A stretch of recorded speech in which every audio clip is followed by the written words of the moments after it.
It's amazing to see all of you here tonight. We have over 100 students in attendance from Massachusetts, Connecticut, all over.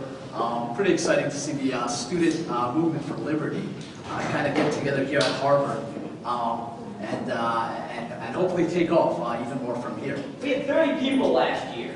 30. We had 30 people last year. It's amazing.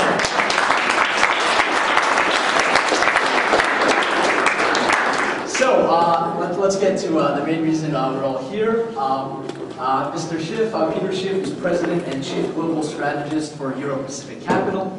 He's one of the few investment advisors to have correctly called the recession before it began. His accurate forecasts on the U.S. stock market, economy, real estate, the mortgage meltdown, the credit crunch, the subprime debacle, the whole thing, they brought him great renown.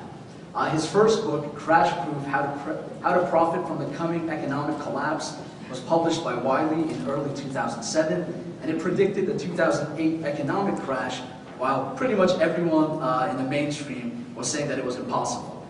Last year, Wiley released his follow-up bestseller, The Little Book of Bull Moves in Bear Markets, which kind of teaches readers how they can protect their finances from the ongoing crisis. And now his latest book is Crash Proof 2.0, and it advises readers how one can still make a profit now that the crash is actually here.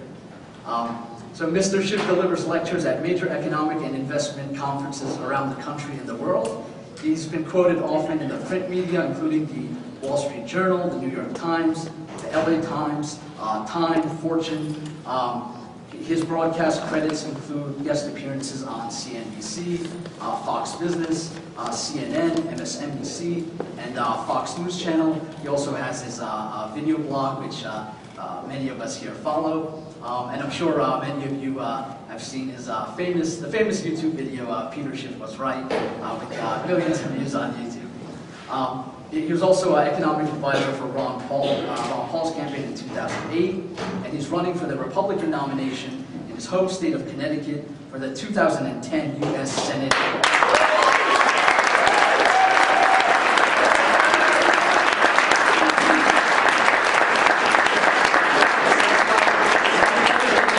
Mr. Peter Shif.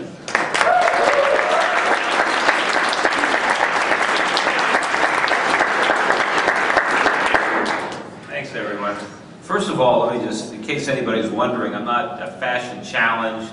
I'm not trying to set a new trend here. I simply forgot to pack my shoes. But anyway, I'm glad a lot of applause for my Senate campaign. How many people here have actually gone to my website and signed up to volunteer? All right, so for the rest of you, if you go, my website is shifforsenate.com. And if you go there, there's a place to sign up to be a volunteer. And it's really important that you do that if you really want to see me get into the Senate. I think one of the ways that I'm going to try to overcome the mainstream Republican establishment that's backing another candidate and some other people who have access maybe to more funds than I do. One way to compensate for that, or to overcome that, is going to be with my volunteers. Most of the other candidates really don't stand for anything, so nobody's going to volunteer. They're just going to have to be paid. And so I think I can get a lot of people who believe in what I'm saying and what I'm trying to do, and if you can translate that into effort. One of the things that we're working on right now, and it'll be up on the website hopefully in a week or two, but it's going to be a way for people to volunteer even without coming to Connecticut. I mean, it'd be great to get some people to come down to Connecticut and actually, meet and talk to voters and, knock on doors and put signs out and man, card tables. But even from your telephone, we're working on a database where you can, log on to the computer, just go on the website and say that you want to volunteer to make phone calls. And I purchased the voter database for Connecticut. And so what you'll be able to do, if you want to call, it'll give you names and phone numbers. It'll just show up voters, Republican voters, or independent voters, and we'll decide what we're trying to do. And you'll be able to make the phone calls, read a little bit of a short speech, ask a few questions, just input some of the answers, and then go on to the next guy. but the computer system will be keeping track of all the calls and making sure that we're not calling the same people twice, at least initially, and grabbing all the information all the feedback that you get and compiling it so that we have a snapshot every day about how the race is going.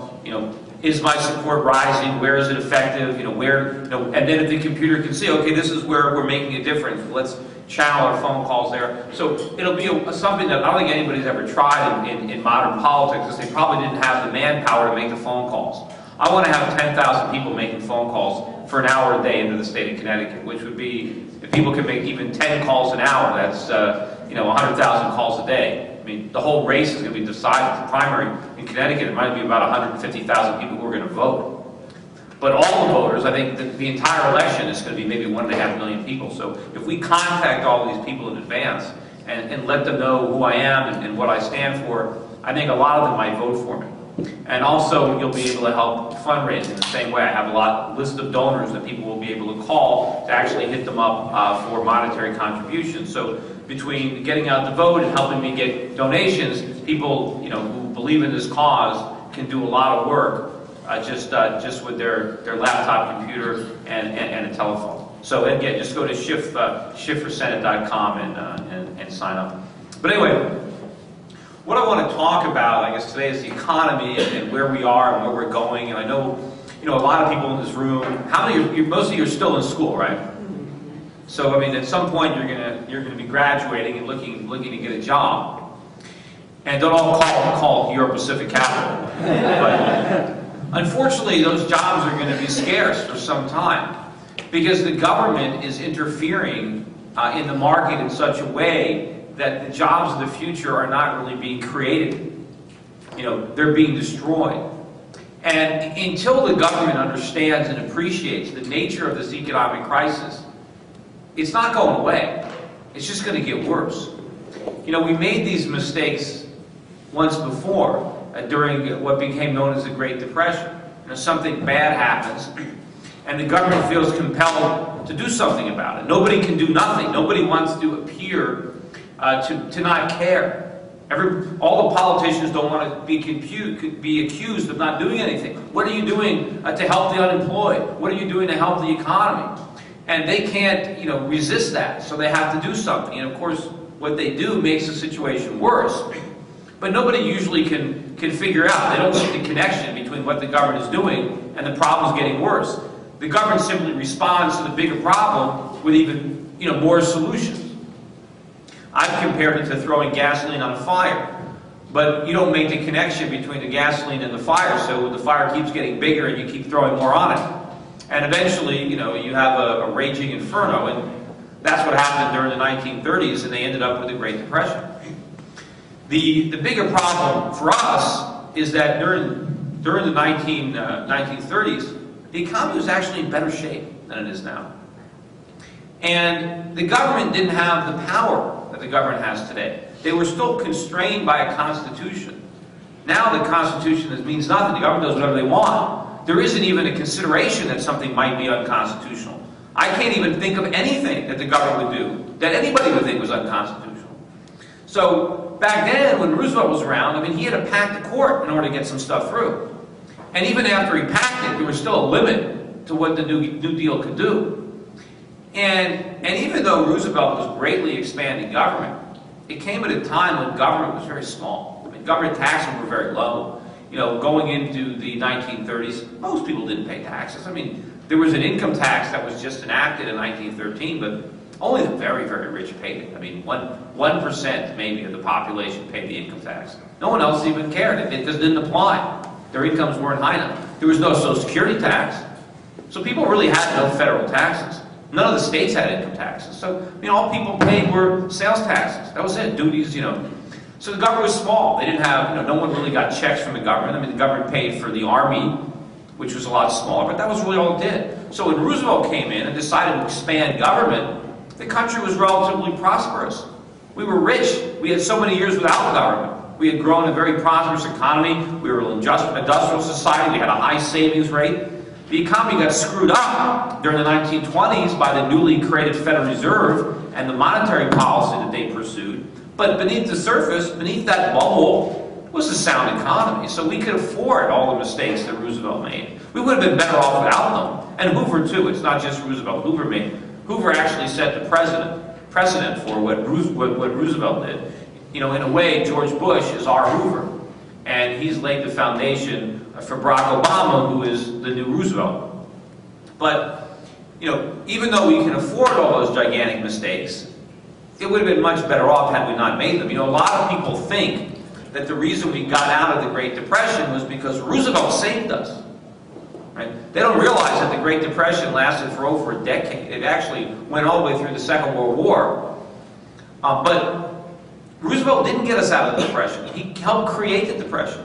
Had Roosevelt never done all the things that he did, we would have been out of it sooner. We got out of it despite what Roosevelt did. But a lot of historians who are very revisionist in the way they see things, and they also have an agenda. They want to believe that the government did this. They want to believe that there's something inherently wrong with capitalism, that it can't work unless government is there to right the wrongs of capitalism. But, you know, they make this faulty logic where they just simply assume we had a depression, we had the New Deal, we got out of the depression, therefore it was the New Deal that got us out. They don't know what would have happened had that New Deal never been dealt. So, but from everybody's perspective today, that's what we need to do. You know, we need more government. We're now in the greatest recession since the Great Depression, and since it was Roosevelt's New Deal that got us out, we need our own version of the New Deal to get out of this downturn. And that's a very dangerous way of thinking, especially now, as I said, given the fact that the fundamentals of the economy today are worse than they were back then. We're no longer, you know, the self-reliant, industrious economy that we were. We are, you know, in debt. We are the world's biggest debtor. We have huge trade deficits. We have no domestic savings. We have an enormous government. We have this huge service sector, a government economy. We're not producing enough. And the economy is all screwed up. Meanwhile, the government is already huge, and we're already paying high taxes. I mean, everybody in this country is paying Social Security taxes, income taxes, sales taxes, state taxes. You know, taxes are already high. And government is even bigger. I mean, even with all the taxes we're paying, government is even bigger than that. They're running deficits. So the government is absolutely enormous compared to where it was. In, I think Roosevelt's last budget was like $8 billion. That was double Hoover's budget of about $4 billion. Our budget now is over $3 trillion. Even if you adjusted for inflation, the dollar's lost about 95% of its value. So if you multiply 8 by 20, if the government had just kind of grown with inflation, the budget would be $160 billion. You know, from where it was at the end of Roosevelt's New Deal. So the government is huge. How can we possibly expand it? How can we afford it? How could our economy sustain more government? I mean, the only reason we're sustaining the government we have now is because the Chinese are lending us the money, or the Japanese are lending us the money. But how is anybody going to lend us money to afford, you know, Obama's socialized health care or whatever other gimmicks or, you know, that the government is going to try to finance because they think there's a problem that the government can solve? So we're now in a situation that has the potential of being worse than the Depression. And given our approach to solving the problem, that's more likely than not. And probably, you know, one of the most disturbing aspects of it is the people who are in charge of solving this problem in government are the people who caused it. And they're the people who didn't even realize that they were causing it. There are people, you know, as late I was going on these television shows or talking to other economists or market strategists. You know, this even in early 2008, they couldn't see this coming. They were saying there was no recession coming. We were already in one, and they couldn't figure it out. So if they don't understand how the economy got so screwed up in the first place, how do we expect them to, you know, to solve the problems? And the major problem is they don't understand what went wrong. Most people look at the circumstances and they see that, oh, the problem is Americans aren't spending money anymore. See, during the good times, we were spending a lot of money and everything was great. And they think it's simply a function of getting us to spend money again. And all of a sudden, the economy is going to be, roaring. Well, they don't understand that the reason we're in trouble is because of all that spending. The economy wasn't strong because we were spending. We were spending because the economy was strong, but not our economy. It was China's economy that was strong. That's why we were spending, because they were making all the stuff for us to buy. And they were lending us all the money to do it. The fact that we were spending all this money didn't mean that we had a strong economy. Meanwhile, while we were spending all this money, nobody looked at all the liabilities that we were running up. I mean, sure, anybody can go out and buy stuff if you don't care what it costs. You don't look at your credit card bills. But to say that you're prosperous because you're spending money and not look at all the liabilities that you're accumulating in the process. Even right now, we've got this last quarter, GDP grew by an annualized rate of 3.5%, and everybody's all excited. But how much debt did we accumulate during that quarter to buy that little bit increase in GDP? Do we really think we're better off because we accumulated trillions of dollars of debt to get this little bounce in GDP? The corporation can say, look, I had a good quarter. I earned this profit growth. And so, but wait a minute, but what about all that money that you borrowed during the quarter? If you look at the whole balance sheet, the company could be worse off. Maybe they got an extra $10 million in profits, but they borrowed $100 million to do it. They didn't really make any money. The same thing is going on with our economy. So people think that all we've got to do is get the spending going. And they don't realize that in order to solve the problems, we have to stop spending. Right? We have to actually do the opposite of spending. We have to save. We have to not buy stuff. But when I say that, well, people stop spending, well then people might lose jobs in retail. Well, you know what? That's got to happen, because that means there's too many people working in retail. That's the problem. We can't sustain spending when we're broke, right? And we need to rebuild our savings. You can't do that unless you stop spending. You can't spend and save the same money. It's either or. And we need to rebuild our savings so the economy can actually grow. Because economies don't grow because you spend. You spend because the economy grows. But what makes the economy grow is underconsumption, it's savings. Because savings is what makes it possible for capital to be formed, for businesses to start, for products to be produced, for jobs to be created. It all depends on capital, which all depends on savings. But the government wants to kind of maintain this spending because they don't want the economy to contract in a way that would be productive. What a lot of people don't understand, and it's very difficult, certainly now that I'm in the world of politics, because I talk a lot about the fact that the recession is necessary, and it is. But people try to spin that as if that means I like the recession. I want people to be out of work. I want people to lose their money. I don't want that to happen. I just recognize that that's what has to happen. I didn't want the bubble to be inflated. That's what I didn't want. See, the people who were upset about the bust, they're the very people that were championing and cheerleading the boom. But it was the boom that was the problem. It was when we were spending all this borrowed money. It's when the Federal Reserve under George Bush, when Greenspan lowered interest rates down to 1% and everybody went out and bought houses, that was the problem. When the car companies took all that cheap money and gave 0% financing so people could buy cars, that was the problem. Right? When we were all refinancing our homes and remodeling our kitchens and importing all these gadgets from all around the world, running $60 billion a month trade deficits, that was the problem. But everybody loved that. The politicians loved it. Wall Street loved it. They were cheering that economy. I don't know, these shows, they were calling it Goldilocks economy. They thought it was perfect. That was the problem. If we didn't, if you can't do the time, don't do the crime. The crime was that reckless consumption. The time is going to be the recession that's necessary to fix the problem. So it's the boom is the problem. The bust is the solution. The bust is the cure. The mistakes are made during the boom. And I often talk about President Bush's quote before he left office when he talked about the fact that Wall Street got drunk. And that's a very good way to describe it. They were stinking drunk on Wall Street. But they were drunk on Main Street, right? The whole country was drunk. But with George Bush, what he didn't look at is where did they all get the alcohol? That's what I'm concerned about. Why was Wall Street drunk? Did it was just spontaneous? No. Somebody had to give them the alcohol, and they got the alcohol from the government. Right? Alan Greenspan was the bartender. He liquored everybody out. And the government made sure that the bar never closed.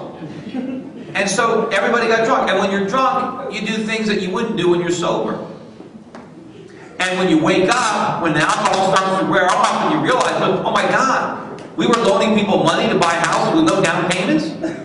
We were qualifying them based on the teaser rates? I mean, there's a lot of things, right? You go to these college parties, and you wake up the next day. I can't believe I did that, right? But, the free market eventually came to its senses. And, we better tighten up on these lending standards. We can't make these kind of loans anymore. But the minute that starts to happen, and people start to act responsibly, the government's like, oh my God, we can't have this. We need to liquor everybody back up again. We can't go through this hangover period because that's what the voters don't want. So in the boom-bust cycle, the bust, that is the hangover. That's the part where, it's not pleasant. But you can fix the mistakes that you made when you were drunk.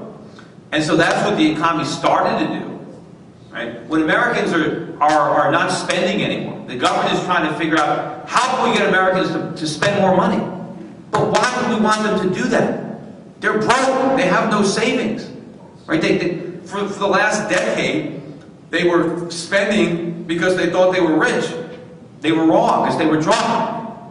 They thought their 3-bedroom, 2-bath condo was worth twice what they paid, even though they had lived in it for 5 years and it was wearing out.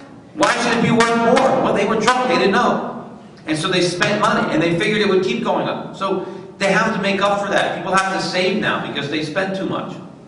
And that is the process. Now, a lot of people, obviously, during the boom, we built too many houses. Okay, there are too many people working in construction. There are too many people working in stores where, we were selling appliances and furnishings and while people thought they were rich because they had all this home equity, maybe they went to the theater more than they should, or maybe they ate more restaurants than they should, or maybe they bought fancier clothes or took more vacations. There's a lot of things people did because they were drunk and they thought they had more money. So all this has to stop. And sure, maybe we have people that are employed in areas where they shouldn't be. Our service sector economy got too big as we were spending this money. Meanwhile, the manufacturing sector got too small. We need to produce more stuff. We need to make more things.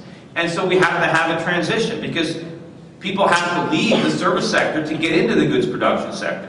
There's only a finite amount of labor, and if somebody's doing one thing, they can't do something else. So they have to be able to reallocate labor as well as capital. We have capital that is in areas where it shouldn't be. I mean, a perfect example of the government trying to interfere with the market. We're still building homes. We're still, as part of last quarter's GDP, one of the big factors in the increase was residential construction. Now, why are we constructing homes? We got a glut of homes. Fannie Mae is sitting on 65,000 homes that they've foreclosed on that they're keeping off the market because they can't find buyers. Why are we building new ones? It's because the government is funneling more money to the home building industry. We're giving tax credits to people to buy homes. And in fact, Congress, the Senate, 98-0, just passed an extension of the home buyer's tax credit and expanded it. Not just to people who are renting and want to buy, but to people who already own homes and want to buy a bigger home. We're going to give them a tax credit to do that.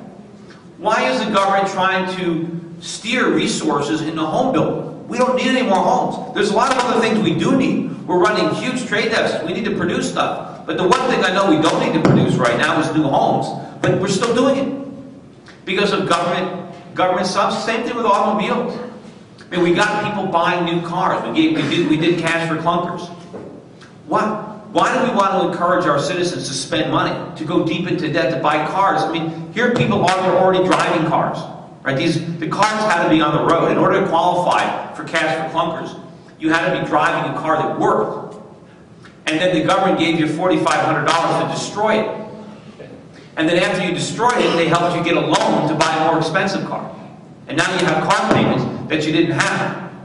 And you bought a car that you never would have bought if it wasn't for the government. But why is the government taking resources and diverting them into more consumption when that's the opposite of what we need? So the government is trying to figure out how to reflate this bubble. How can we liquor everybody back up again so we can get the party going?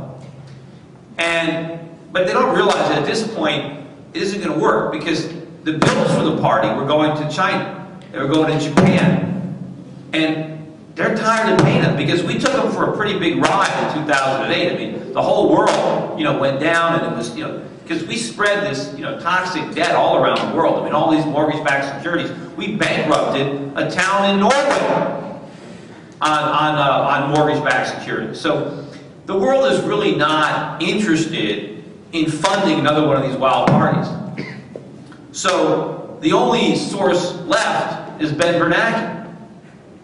And to show how politicians never learn from their mistakes, even when they can see them, right? It's pretty clear now in hindsight to a lot of people that the cause of our problems was that interest rates were too low under Greenspan. After all, they were 1%. Well, now they're 0. Well, 1% was too low. What's 0? That's where Bernanke's got them. And Bush was running deficits. Well, they were only they were still big. They were $300-400 billion a year, 300, 200. Now they're $1.5 trillion or close to $2 trillion. Barack Obama, he campaigned on change. That was his whole idea, right? George Bush is doing it wrong, I'm going to do it different. Well, what's he done different? He's doing it the same way. The only thing he's changed is the size of the mistakes. Right? He makes them bigger. Because Bush came in similar circumstances to Obama, but it's just not as bad. He inherited a recession from Clinton. Why was there a recession? Because we had a boom in the 1990s. Why did we have a boom? Fed kept rates too low. Where was the bubble? Stocks, particularly internet stocks. What did that mean? That means capital was malinvested. That means money was funding companies that shouldn't have been funded. People were drunk during the 1990s. Greenspan liquored them up. But they sobered up in 2000 when rates went up on September 11th, and we had a bust. Should have had a pretty severe recession. We didn't. Why didn't we? Well, because of the stimulus. The stimulus interfered with the recession. Now, from a political perspective, that was great. And President Bush constantly bragged about the fact that the recession, on his watch, it was the shallowest recession ever. Because during that recession, we had record car sales and record home sales. Well, the price of those record car sales and record home sales was that GM and Chrysler went bankrupt because people bought cars that shouldn't have bought them, and we bankrupted our car companies. And the price for the record home sales was the collapse of the mortgage market and a housing bubble and the bankruptcy of pretty much our entire financial system. Was it really worth it? I mean, wouldn't it have been better if Bush just did nothing and let the recession run its course? Well, politically, maybe not, because maybe the voters would have been mad and he wouldn't have been reelected. That's all they cared about. Bush was like, how do I get reelected? And the way they got reelected was, let's stimulate the economy. Even though it's not really the economy they stimulate, but what's wrong with it? They're stimulating the problems. They're preventing the market from curing those problems and getting a real recovery. And so what does President Obama do? He does the exact same thing. He comes in and he inherits a recession from Bush. Right? We have a busted bubble. This time it's real estate, not stocks. Now we're in a recession. And what does he do? What's his solution? It's the same thing. Stimulate the economy. Low and cheap interest rates, low interest rates. Well, now 0%. Deficit spending. The exact same thing, only on a bigger scale. Now again, it would be better if we do nothing. The government does nothing and lets the recession happen. Now, of course, since the problems are bigger now, right? We had a bigger dose of stimulus. in 2001, 2002 than we had in the 90s. So the bigger the stimulus, the more the damage. Like the bigger the high, the bigger the come down, the worse the withdrawal, the worse the hangover. So now we really are in a situation where if we do nothing, it's really going to hurt. Because we made a lot of mistakes. And that's why the politicians are so reluctant to take that approach. They say, well, we can't. We have to save. People say, well, imagine if the government didn't bail out all these banks. Yeah, it would have been horrible. Because you know what? A lot of them would have failed. Almost all the Wall Street investment banks, in fact, probably all the investment banks would have failed. And a good number of the commercial banks would have failed. The losses would have been horrific. Creditors would have lost money. Depositors, you know, the government actually had to bail out the money market funds. A lot of people would have actually lost money in money market funds had the government not stepped in. So it certainly would have been bad, and I knew it was going to be this bad. When I wrote in Crash Proof, I wrote about Fannie and Freddie were going to go bankrupt. I was talking for years that this is going to be a disaster, that it was going to be huge. It was the price we were going to pay for the Bush stimulus. Now the question is, what's going to be the price of the Obama stimulus, of the Bernanke stimulus? Yes, what the government did temporarily eased the pain. Just like what Bush and Greenspan did, eased the pain in 2001 and 2002. There's no question that what the government has done thus far has cushioned the blow of this recession. But what we have to ask ourselves is, at what cost? What is the payback? And how long are we going to wait for the bill? I don't think we're going to get as many years as we did under the last one. So the last, we got about 5 years of phony growth. We had a 5-year party before it ended.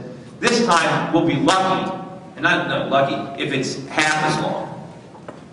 But what is going to happen to this economy in the years ahead is going to be horrific in comparison. And we are going to, it's going to hurt much worse. As bad as it would have been to let Lehman, not just Lehman or Bear Stearns, but Morgan, Goldman, B of A, Wells Fargo, a lot of these banks, as bad as it would have been to let them fail, what's coming is going to be worse.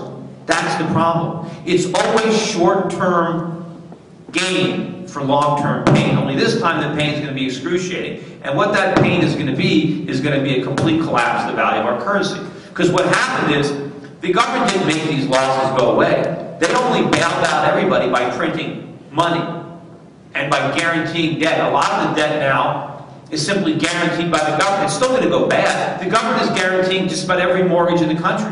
The government has taken over General Motors and Chrysler. They didn't stop them from hemorrhaging money. They're still going to lose money, but now those are government losses. The entire subprime real estate market, which would have gone away, is now being run by the government. FHA is now guaranteeing, I think half of all the mortgages now, I think 25–30% of them are already FHA guaranteed, and those mortgages come with 3.5% down payments that people buy with tax credits. And I was like, one of the things that Fannie just said they're going to do, because so many people aren't paying their mortgages, they're just going to take the deeds from the homeowners and rent them back. Now what a crazy thing for them to do, because here you have, these are people that can't even qualify for modifications. And they're living in houses now, they probably bought them a few years ago, with arms, they're underwater, their homes are worth a lot less than their mortgage. Chances are they haven't spent a nickel on maintenance over the last few years. So they probably got, problem. The roof could be leaky, the garbage disposal doesn't work, the toilet is, doesn't work right, the heater isn't working, all kinds of problems. Now the government is able to, or the homeowner is able to hand the deed to the government, get a low rent, because remember, he might have been paying $2,000 a month in mortgage, and now he can pay $750 a month in rent. But not only does he take his payment down, he doesn't have to pay property taxes, but now the government has to fix all that stuff, because the government's a landlord. So now the government's got to fix his sink and fix his toilet or his appliances. And what's that going to cost the taxpayer? And remember, when a private landlord wants to repair the sink, he goes and finds the cheapest plumber. The government's not going to do that. I mean, remember, the Pentagon and their $500 toilet seats? Well, imagine how many of those we're going to have when the government owns all these houses. And of course, why isn't Fannie just selling those houses? You would think that the government, if someone can't pay their mortgage, sell the house, foreclose and sell it. They don't want to sell it because they don't want anyone to know what real estate is worth. They don't want people to realize that their houses are worth even less than they think because A, they don't want the banks to know it because they've abandoned mark-to-market accounting again, and they have mark-to-fantasy, and you have all these banks now that are pretending their real estate portfolios have value. Well, if Fannie and Freddie started foreclosing, everybody would know that they have no value. These banks are all insolvent, but now all the losses are on the government. So I think it's going to be horrific, and I think we're very close. You can hear all the rumblings. The Chinese, we need an alternative to the dollar. They don't want to buy our debt. They don't want our currency. They realize that it's not going to be worth anything. Now, we think that, the Chinese have no choice, right? That the Chinese, they have to buy our dollars because they own so many of them. They don't have to. And especially when, let's say they own $1 trillion, but we're asking them to buy another 5 or 10 trillion, they're going to worry more about what we want them to buy, not what they already own. And you can see, last week the Reserve Bank of India bought about $7 billion. They bought 100 metric tons of gold. Why do you think they did that? They paid over $1,000 an ounce. They realize that the dollar's days are numbered. You're having people around, central banks around the world are going to be buying gold. So we're not going to be able to finance this the way we did in the 90s and in the early part of this decade by borrowing from the rest of the world. And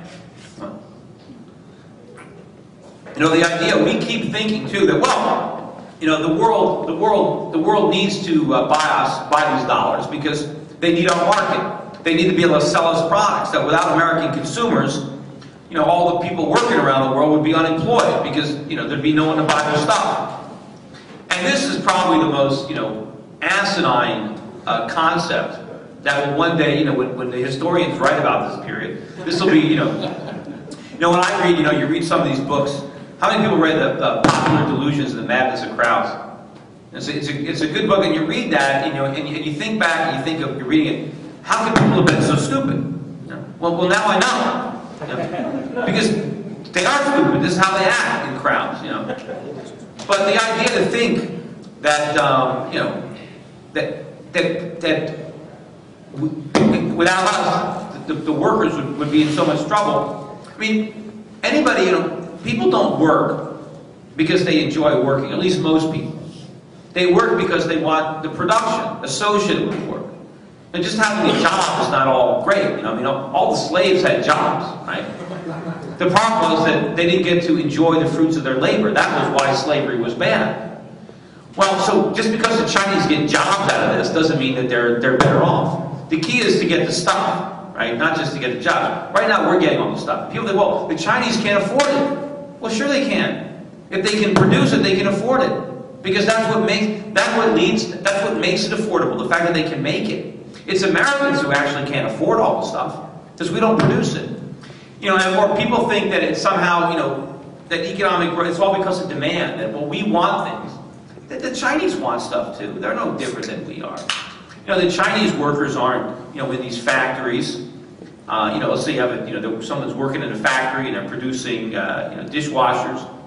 And the workers aren't sitting there, working hard, working 12 hours a day in these factories, making these dishwashers. And they're not just thinking, gee, I'm glad I don't have one of these. Like, I want to wash my dishes by hand. They want them, they just can't afford them because the Chinese government is taking all their purchasing power and giving it to us. But if they stop doing that, if the Chinese stop buying our dollars, then we couldn't take those washing machines. It wouldn't mean that they'd stop making them. It just means that they would get to consume them too. Right? Then they'd get the jobs and the reward. It's not like everybody wants it. The government thinks that the key to economic growth is stimulating demand. We keep hearing that. Demand is down.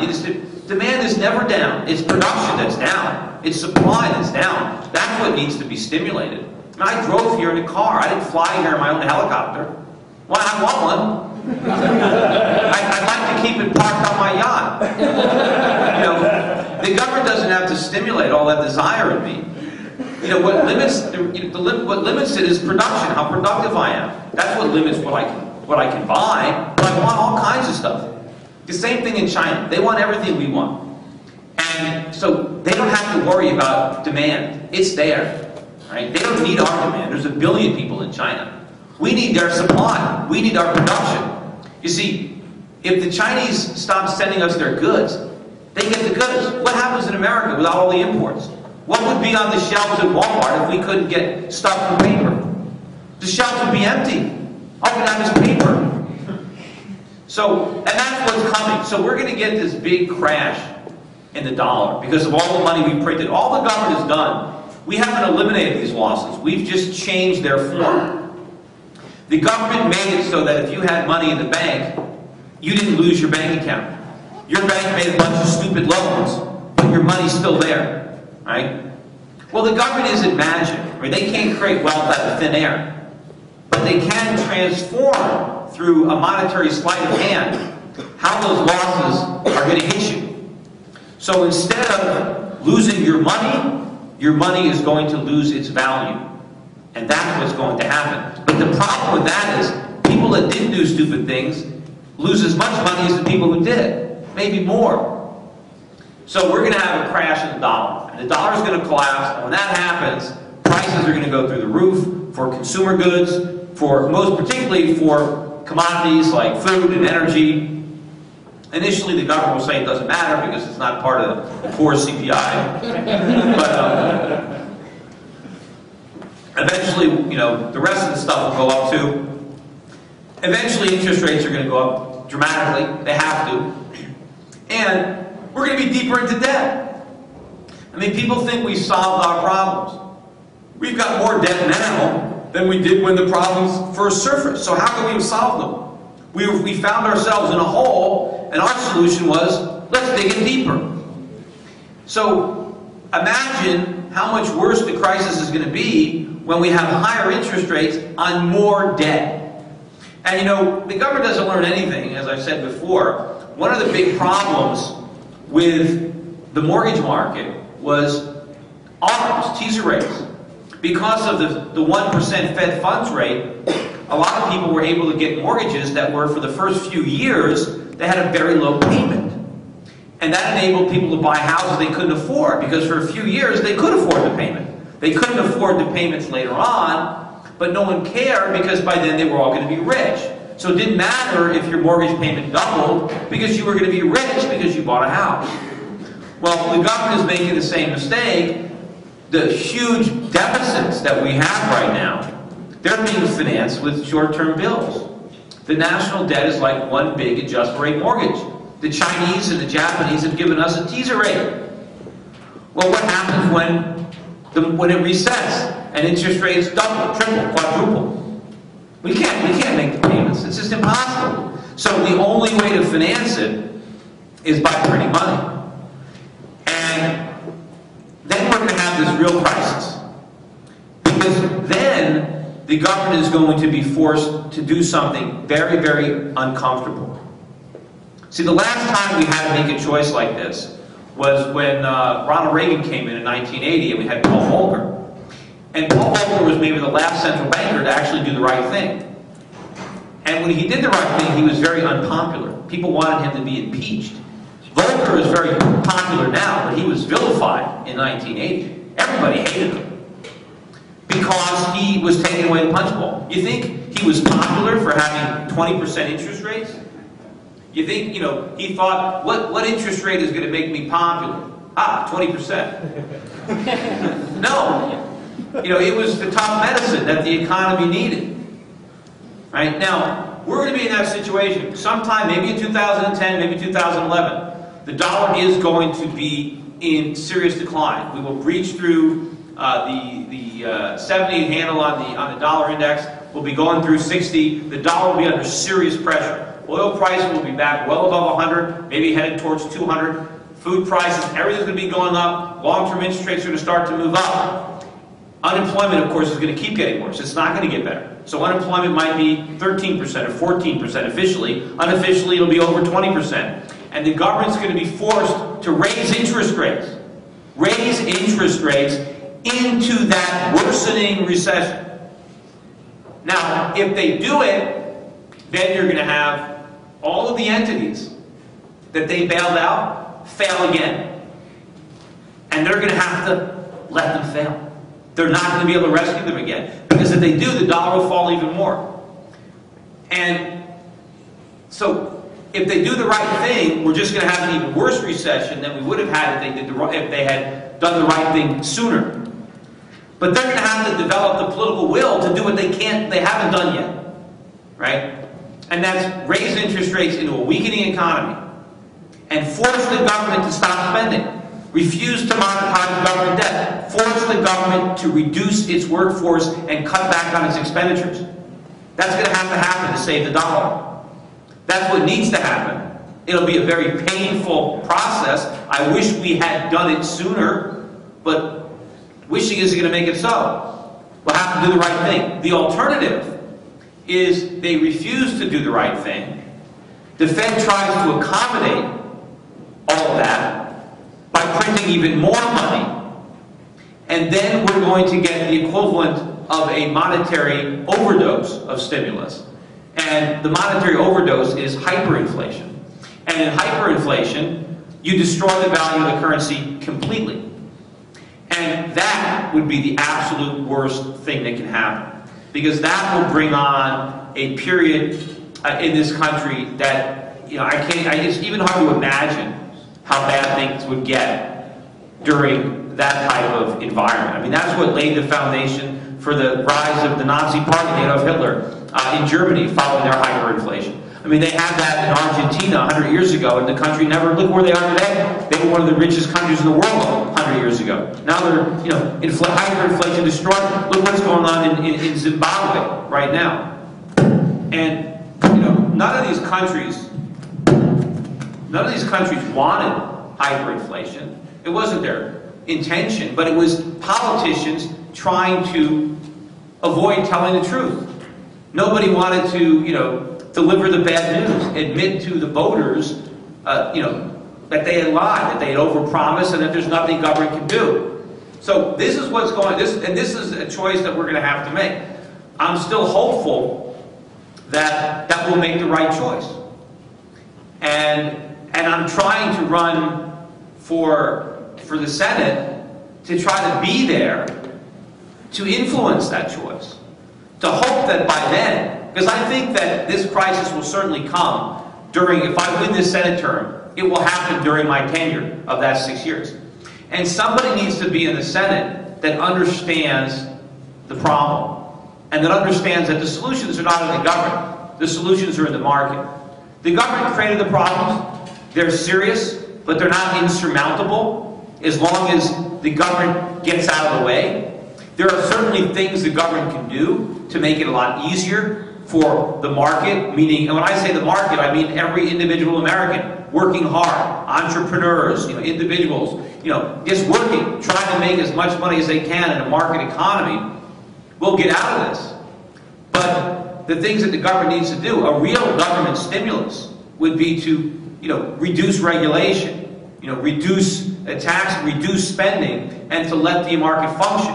And of course, right now, and one of the real fallouts or the problems of this last episode is that the free market is once again getting the blame for a problem that was created by government. And all the time when I'm speaking now and I say we need deregulation, we need free markets, inevitably it's like, well, isn't that how we got into this mess?